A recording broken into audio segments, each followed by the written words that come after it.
Darius Cole had never been the kind of man to walk into a place expecting applause, but he did expect decency yet on that sharp winter afternoon, when the wind outside felt like it had teeth and the scent of roasted coffee from the corner café was the only warm thing for blocks. He learned that some people still carried hearts colder than the air of the bell above the café. Door jingled. As he stepped inside, his wool coat damp from melting snow, his scarf tucked neatly beneath his chin. He had just come from a tense morning meeting, and all he wanted was a sandwich, a hot drink, and a quiet moment to gather his thoughts.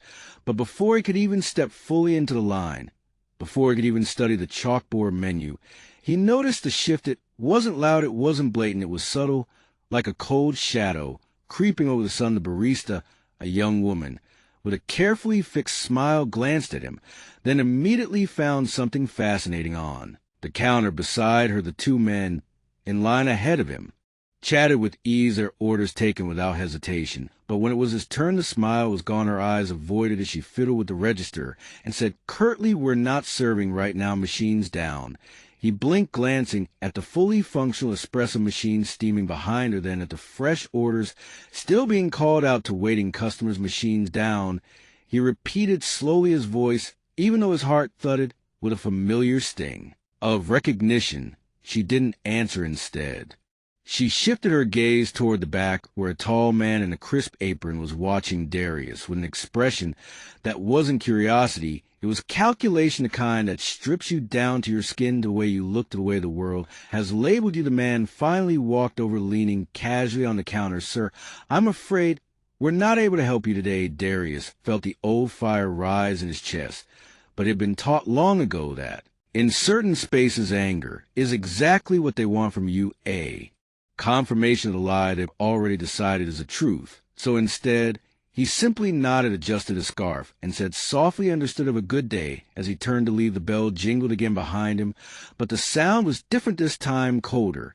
He could hear the low murmur of voices, the smothered laughter, the easy return to normal, as if his presence had been a ripple and his absence was the still water they preferred outside. The wind stung his cheeks and the snow crunched underfoot, but his mind was far away in another time, in another place, where he had been 17 years old, standing in a gas station with a dollar bill in his hand, being told by a clerk that the store was closed while the aisles bustled with customers and the fluorescent lights glared overhead. Back then he'd gone home and swallowed the shame whole. But Darius Cole wasn't 17 anymore. He was 39, and in the past 22 years he had built something from the ground up, something that those baristas and managers could never guess by looking at his tailored coat and the quiet strength of his walk. He had built companies, brokered deals, and negotiated contracts worth more than the entire block the cafe sat on. But the thing about Darius was he didn't announce himself. He didn't wear his success like armor. He let people reveal who they were before he decided who would be in their story. 2 days later, he found himself back in that neighborhood, not because of the cafe, but because of a business opportunity, one that had landed on his desk unexpectedly. A regional franchise, a chain of trendy coffee shops, was looking for a major investor to help them expand into new markets. Their biggest store and training hub sat right here on this corner. Darius sat in the boardroom with the franchise owners, a group of polished professionals who spoke about market saturation and brand loyalty. He listened quietly, absorbing every word, and when the presentation ended, they asked if he had any concerns. "Just one," he said smoothly. "2 days ago, I walked into one of your stores and was refused service." They shifted uncomfortably, glancing at each other, unsure how to respond. One man cleared his throat. "I'm sure there was some kind of misunderstanding." "No misunderstanding," Darius replied firmly. "I was told the machine was down while orders were still being filled. I know what I saw, and I know what it meant." The silence that followed was heavy, until one of the owners, a woman with sharp eyes, leaned "For I hope that experience won't sour you on the deal, Mr. Cole." He smiled, but it wasn't the kind of smile that said everything was fine. It was a kind that carried weight. "I don't hold grudges.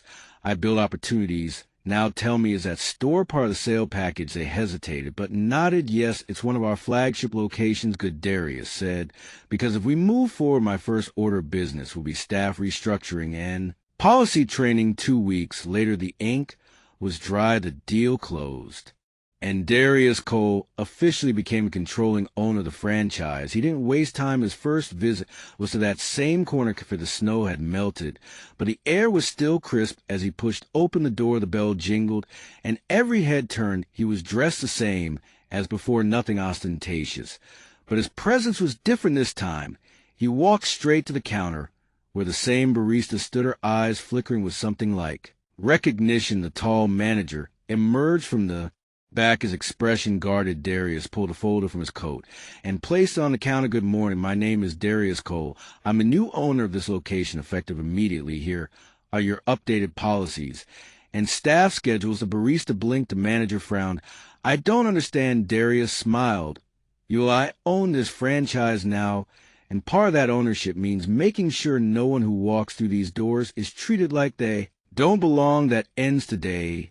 There was no malice in his tone, only certainty, the kind that leaves no room for debate over the next hour. He met with the staff, outlined new diversity and inclusion training, and introduced a zero-tolerance policy for discrimination. He didn't fire anyone on the spot, but he made it clear that the cafe's future depended on how they treated every single customer. A month later, the changes were visible, the atmosphere warmer, the smiles real, the service consistent. Customers noticed, and so did the numbers. Business was up, and so was morale. One afternoon, Darius returned to the cafe not as the owner checking in, but as a customer. He ordered a sandwich and coffee, and both were served in with genuine warmth. As he sat by the window watching snowfall once again, he thought about how life had a way of coming full circle. Some people see you and decide who you are in an instant, but sometimes, if you're patient, if you build, if you wait, you get the chance to rewrite the ending yourself. Anyone watching. He looked like a man simply enjoying lunch, but inside he carried the quiet triumph of someone who had taken an insult and turned into ownership, not for revenge, but for change. And as the steam from his coffee curled upward, he knew that somewhere down the line someone else would walk into this cafe and be treated with dignity simply because he had once been refused. Thanks for watching, and remember, no matter how someone sees you today, you have the power to define how they'll remember you tomorrow.